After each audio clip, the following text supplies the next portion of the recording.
So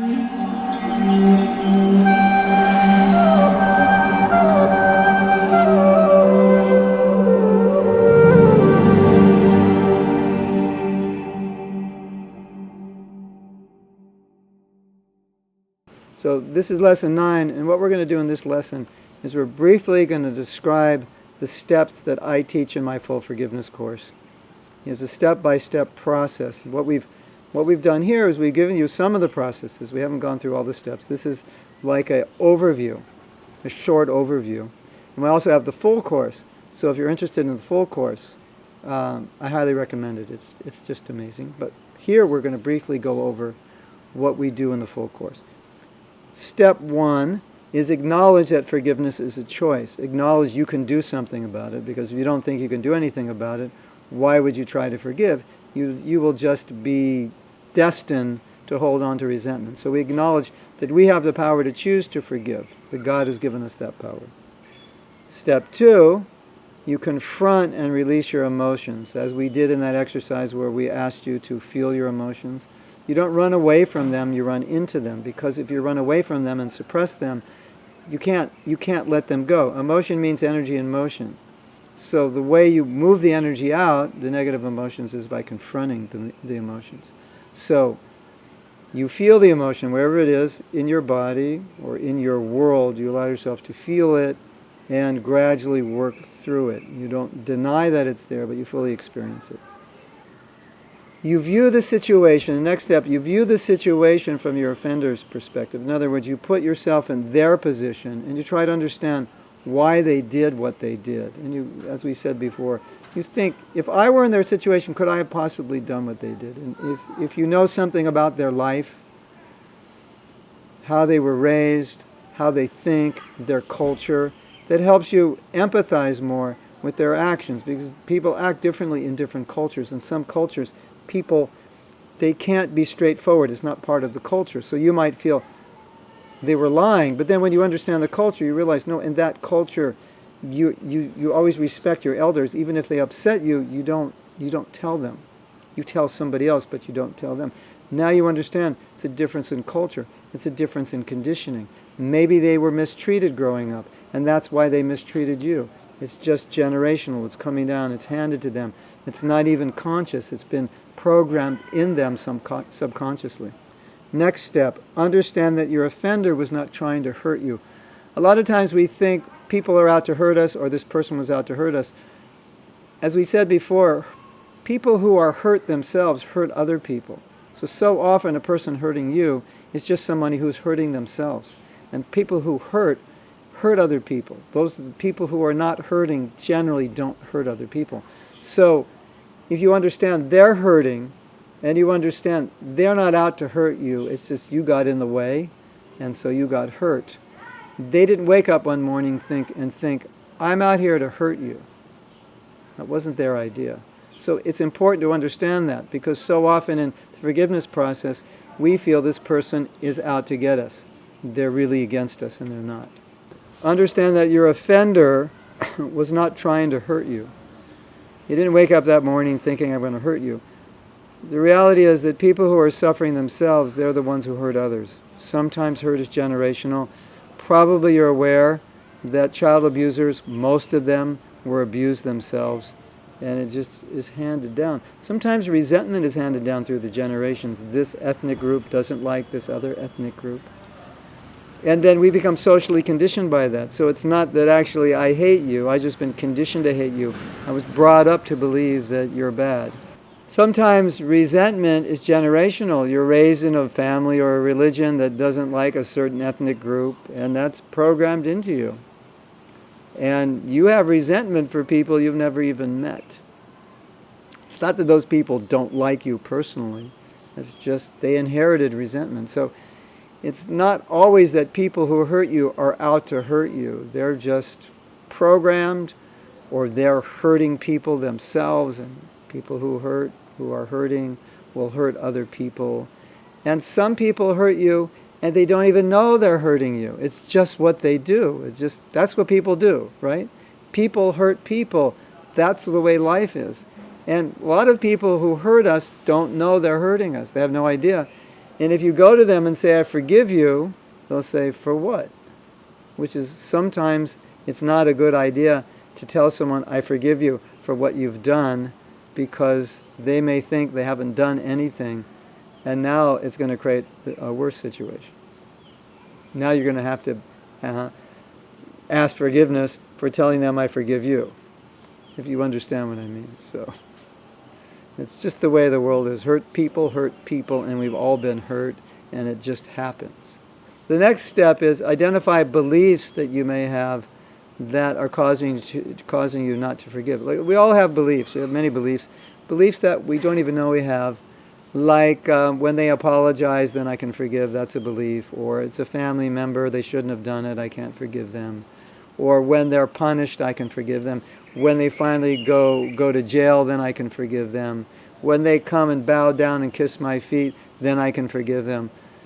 If you have beliefs like this, and there's a list here you can look at, if you have belief like that, you're really giving your power to the person who hurt you, because you're saying, until they do this or until this happens to them, I won't forgive. And so now you're powerless to forgive unless some external situation happens. And that's really not smart. If I say that I can't forgive you until you apologize, you have the power of my forgiveness in your hands. And if you don't apologize, then I can't forgive you. It's like I give you the keys to my forgiveness, and you're holding on to the keys. And if you don't forgive me, then I can't forgive you. And it's really not smart to do that. So one of the reasons you may not be able to forgive is just that you have beliefs that are preventing it. So you want to identify those beliefs. And we've listed some possible beliefs. Recognize the detrimental effects that resentment has on you. Visualize how you would feel to be free of resentment. We did that exercise. Again, no, actually we didn't do that exercise. We did the first part, was recognize the detrimental effects. But just imagine if you had no resentment, what would your life be like? Imagine there was nothing toxic in your heart, no hatred.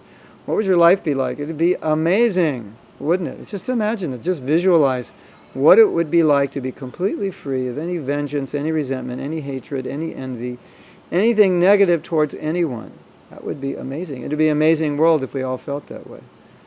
So visualize, what would your life be like without any resentment? That then becomes an impetus for you to move towards a resentment-free life. Become inspired by imagining what it would be like to not have any resentment. See your offender as your teacher bringing you a lesson. So you ask, what can I learn? What am I supposed to learn? What is this person teaching me?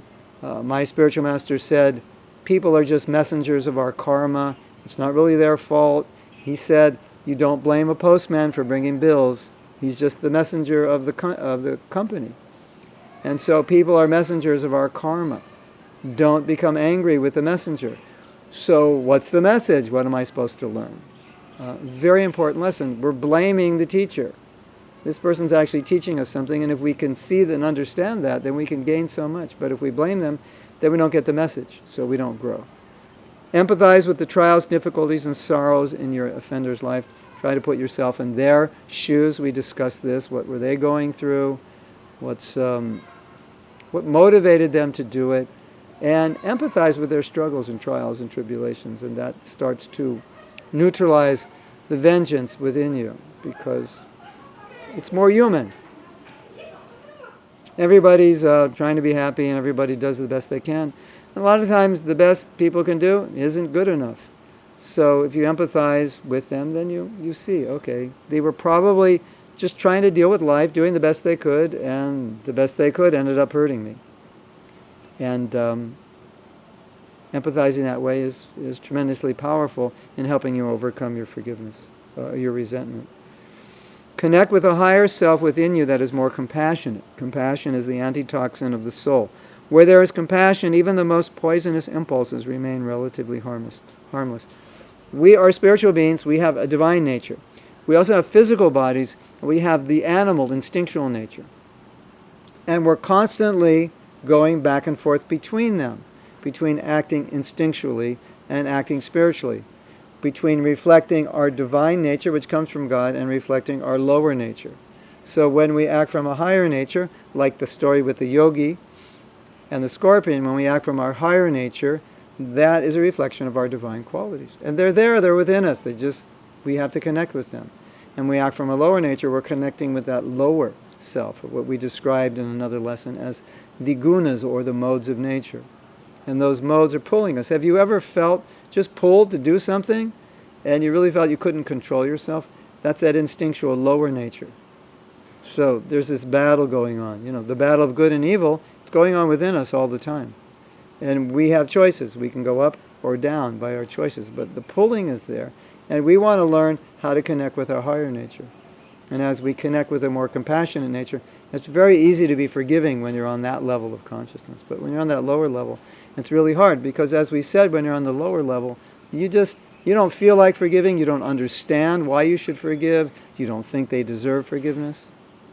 But on that higher level, that more spiritual level, the divine, what I call the divine nature, in that divine nature, it's just natural to be kind. It's natural to be humble.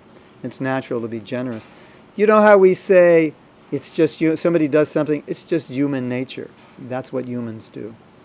But there's human nature and there's divine nature. So we could say, someone did an act of kindness. That's divine nature. There are social experiments in which they give homeless people living on the street money, and they go shopping, they buy groceries, and they go distribute all the groceries to all the homeless people, and they don't even keep any for themselves. Is that amazing?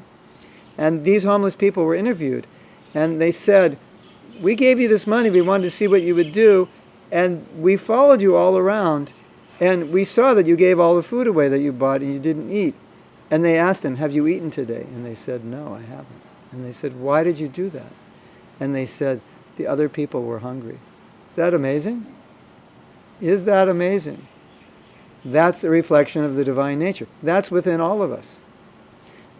There was another social experiment, and they gave a man money. He didn't know where the money came from. They just put it in a bag while he was sleeping. And he went and bought a sleeping bag. He didn't have one. He was living on a park bench. He bought a pillow and a sleeping bag. And the person doing the film did a mock drama where he sat next to this person on his phone, pretending to talk to his friend, saying, I don't have any money to get medicine for my daughter.